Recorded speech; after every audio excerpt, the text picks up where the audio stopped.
نحمده ونصلي على رسوله الكريم أما بعد فأعوذ بالله من الشيطان الرجيم بسم الله الرحمن الرحيم رب اشرح لي صدري ويسر لي أمري واحلل عقدة من لساني يفقه قولي۔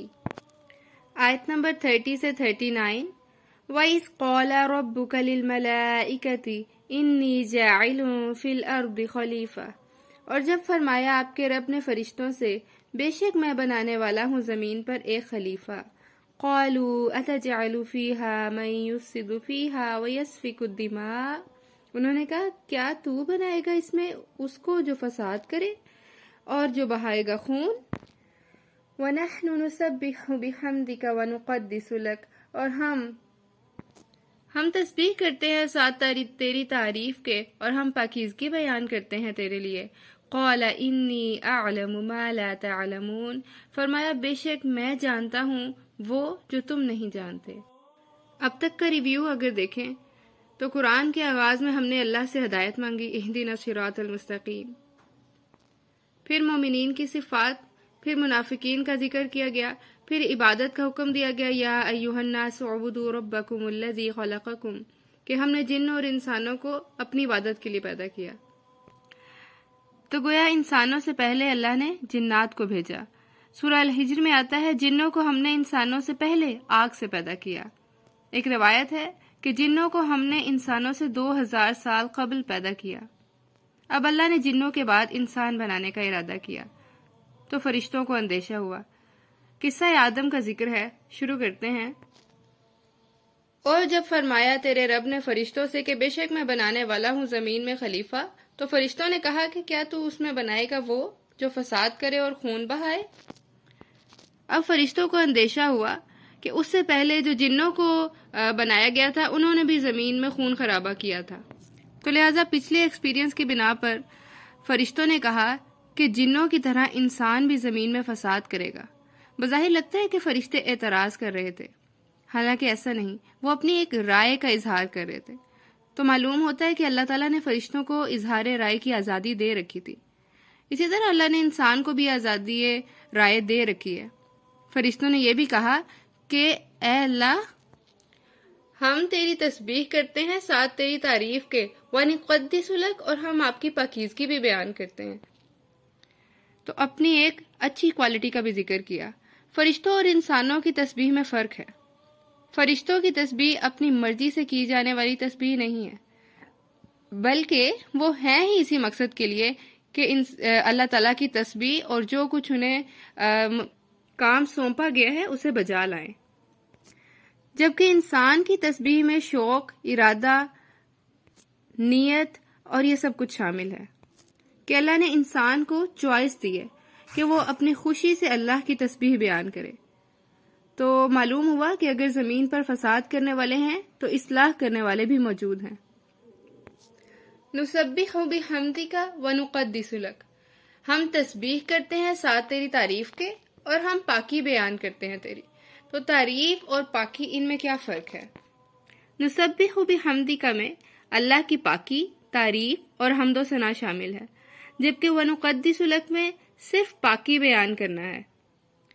تو معلوم ہوا کہ فرشتوں کو اللہ نے بہت سے کام متعین کیے ہوئے تھے، مگر وہ تسبیح نہیں چھوڑتے تھے، اسی لیے انہوں نے بڑے کانفیڈنس سے خود اعتراف کیا کہ اے اللہ ہم تیری تسبیح بیان کرتے ہیں، تیری پاکی بیان کرتے ہیں اور تیری تعریف بیان کرتے ہیں۔ تو انسان کے لیے بھی اس سے یہی لیسن ملتا ہے کہ وہ جو مرضی کام کرے، جتنے مرضی بزی ہوں، مشغول ہوں، لیکن اللہ کی تسبیح کو نہیں چھوڑیں۔ وَعَلَّمَ آدَمَ الْأَسْمَاءَ كُلَّهَا ثُمَّ عَرَضَهُمْ عَلَى الْمَلَائِكَةِ، اور اس نے سکھا دیا آدم علیہ السلام کو نام ان سب کے، پھر اس نے پیش کیا ان کو فرشتوں پر۔ فَقَالَ أَنبِئُونِي بِأَسْمَاءِ هَؤُلَاءِ إِن كُنتُمْ صَادِقِينَ، پھر فرمایا خبر دو مجھے ان ناموں کی، ان سب کے، اگر ہو تم سچے۔ تو ابتدائی گفتگو کے بعد جو اللہ تعالیٰ نے فرمایا انی اعلم ما لا تعلمون، تو اس کا عملی مظاہرہ کیا گیا کہ حضرت آدم علیہ السلام کو نام سکھا دیے گئے۔ تو یہاں دو طرح کے نام مفسرین نے دو آراء لی ہیں. پہلی یہ کہ دنیا کی تمام چیزوں کی پہچان کروا دی گئی اور ان ناموں سے مراد ہے name of all the things. اور دوسری رائے یہ ہے کہ اللہ تعالیٰ نے آدم علیہ السلام کو پیدا کرنے کے بعد سب کی روحوں کو پیدا کیا اور ان کی تمام اولادوں کے نام حضرت آدم علیہ السلام کو سکھا دیے. سورہ اعراف میں یہ قصہ زیادہ تفصیل سے بیان کیا گیا ہے. سورۃ اعراف آیت 172 میں اللہ تعالیٰ فرماتے ہیں، اور جب تیرے رب نے آدم علیہ السلام کی پشت سے اس کی اولاد کو نکالا اور پوچھا کہ کیا میں تمہارا رب نہیں ہوں، تو سب نے کہا کہ ہاں، ہم گواہی دیتے ہیں کہ تم ہی ہمارا رب ہے، تاکہ تم قیامت کے دن یہ نہ کہو کہ ہمیں اس کی خبر نہ تھی. تو کلہا سے دو چیزیں مراد ہیں، سارے لوگ جن کو اس دن پیدا کیا گیا، اور دوسری رائے کہ وہ تمام چیزیں جو اس دنیا میں موجود ہیں ان کے نام اللہ تعالیٰ نے آدم علیہ السلام کو سکھا دیے. پھر ہوا کیا، فرشتوں کو ان پر پیش کیا گیا اور کہا گیا کہ ان چیزوں کے نام بتاؤ. فقال انبئونی باسماء هؤلاء ان کنتم صادقین قالوا سبحانک لا علم لنا الا ما علمتنا. فرشتوں نے کہا، پاک ہے تو، نہیں کوئی علم ہمارے لیے مگر جو تو خود ہمیں سکھا دے، بے شک تو ہی بہت علم والا ہے، بہت حکمت والا ہے. تو فرشتوں نے کہا کہ ان سے بھی زیادہ علم کس کے پاس ہے، ہر چیز کا علم کس کے پاس ہے، اللہ کے پاس ہے. اللہ جانتا ہے کہ سارے لوگوں میں نیک لوگ بھی ہیں اور ہر چیز کا علم اللہ رب العزت کے پاس ہے.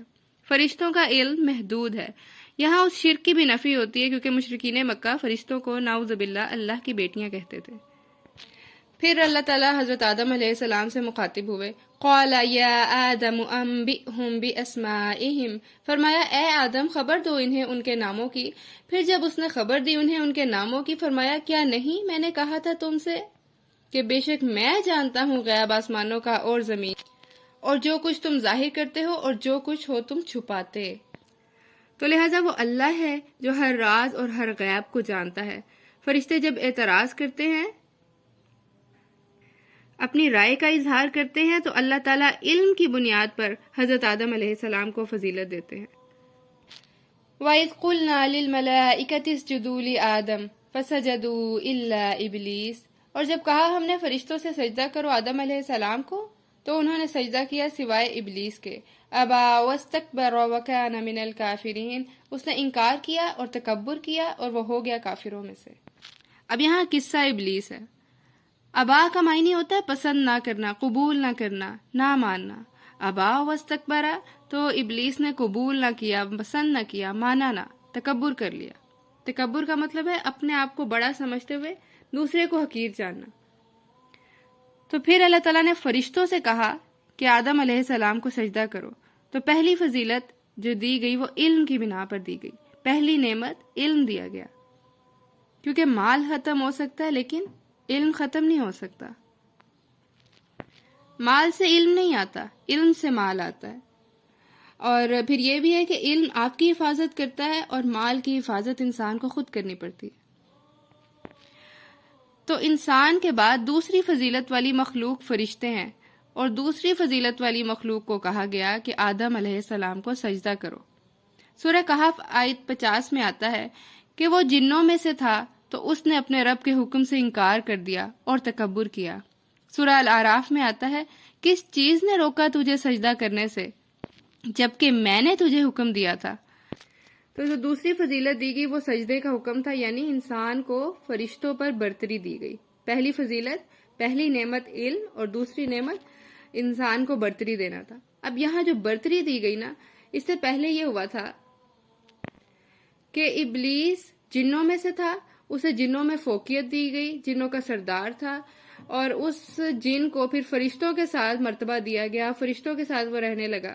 اب اس سے یہ برداشت نہ ہوا کہ جسے فرشتوں کے ساتھ رکھا گیا اسے پھر یہ حکم دیا جائے کہ مٹی سے بنے انسان کو سجدہ کرے.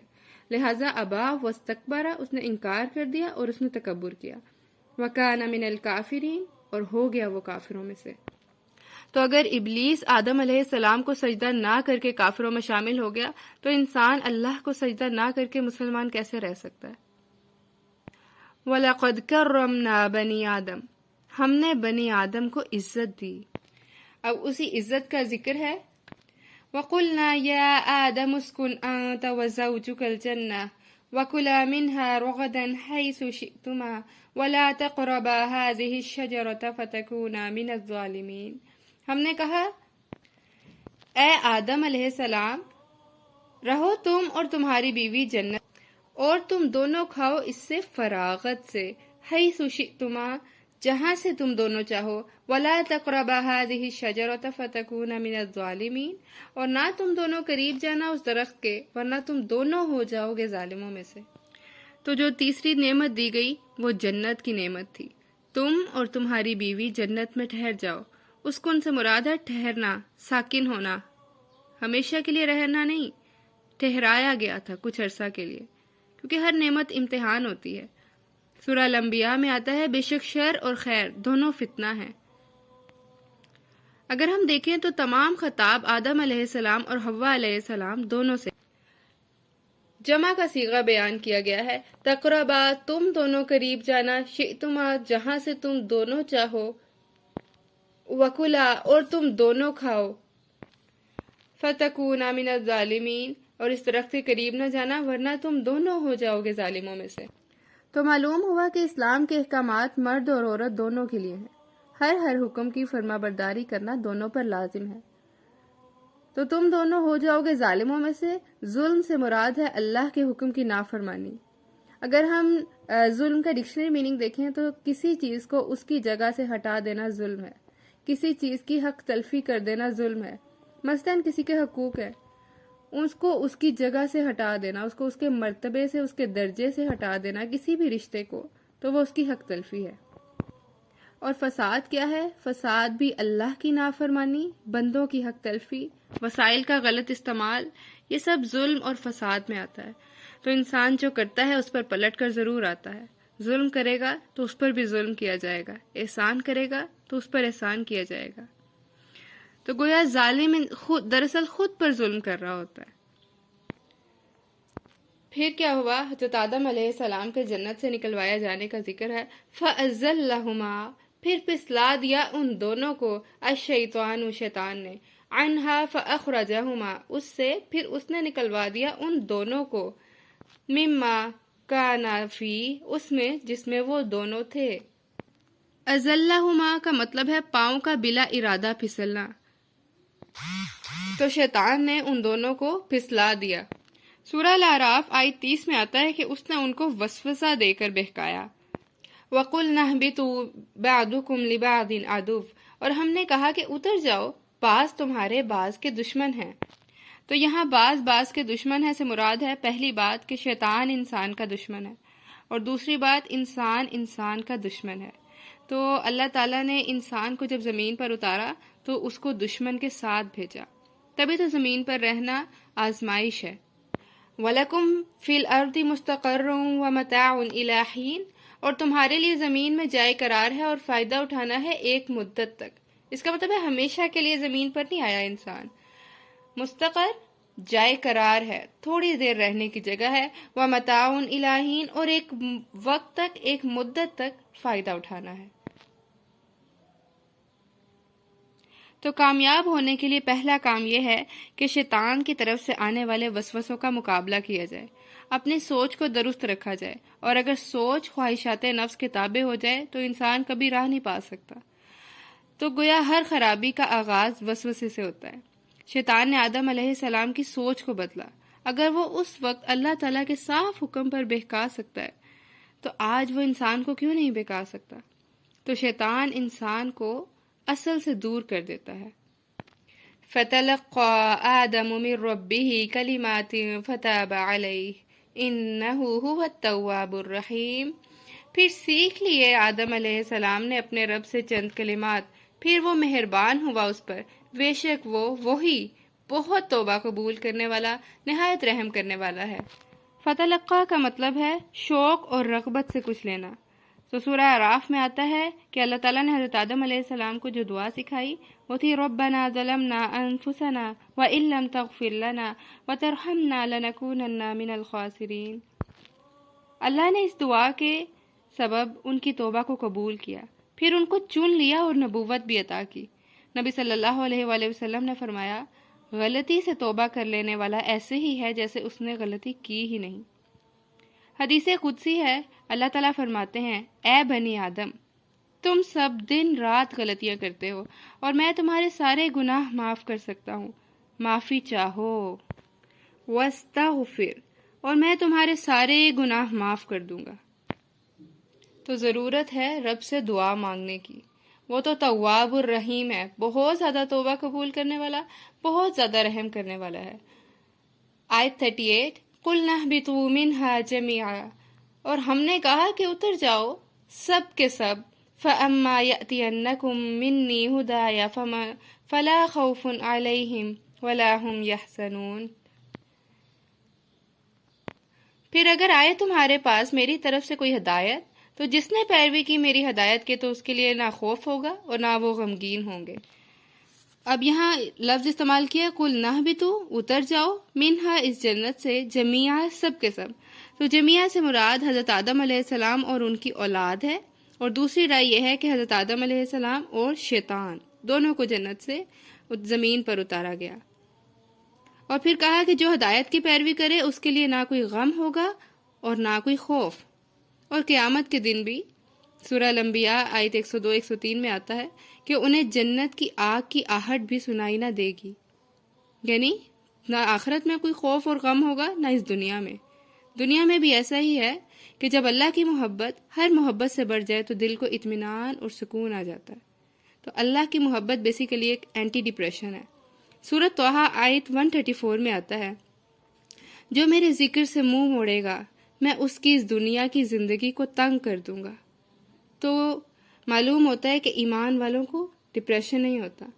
تو یہاں ایک ٹپ بتائی خوف اور غم سے دور رہنے کی، خوف اور غم سے بچنے کی، وہ کیا ہے؟ فَأَمَّا يَأْتِيَنَّكُم مِّنِّي هُدًى فَمَن تَبِعَ هُدَايَ فَلَا خَوْفٌ عَلَيْهِمْ وَلَا هُمْ يَحْزَنُونَ، کہ پھر اگر تمہارے پاس میری طرف سے کوئی ہدایت آئے، اور کیا ہدایت بھیجی اللہ نے؟ قرآن مجید اور حدیث۔ تو جس نے اس کی پیروی کی تو اس کے لیے نہ کوئی خوف ہوگا اور نہ کوئی غم۔ پھر فرمایا وَالَّذِينَ كَفَرُوا، اور جس نے انکار کیا، وَكَذَّبُوا، اور جھٹلایا، بِآيَاتِنَا، ہماری آیات کو، أُولَئِكَ أَصْحَابُ النَّارِ هُمْ فِيهَا خَالِدُونَ، یہی وہ لوگ ہیں جو آگ کے ساتھی ہیں اور وہ اس میں ہمیشہ رہنے والے ہیں۔ یعنی اس کا برعکس بتا دیا گیا کہ جو لوگ کفر کریں گے پھر ان کو ڈپریشن ہوگا، دنیا میں بھی خالدون، ہمیشہ اس میں رہنے والے ہیں، اور آخرت میں بھی ہمیشہ کی آگ ہے۔ آدم علیہ السلام درمیان میں تھے، ایک طرف فرشتے تھے اور ایک طرف شیطان۔ اگر انسان نیک عمل کرے تو فرشتوں سے آگے جا سکتا ہے، اور اگر برے عمل کرے تو شیطان سے بھی بدتر ہو سکتا ہے۔ تو اللہ تعالیٰ سے دعا ہے کہ ہمیں قرآن اور ہدایت کا علم سیکھنے اور اس پہ عمل کرنے کی توفیق عطا فرمائے، اور برے اور شر کے علم کو سیکھ کر اس سے بچنے کی توفیق عطا فرمائے۔ وآخر دعوانا ان الحمد للہ رب العالمین۔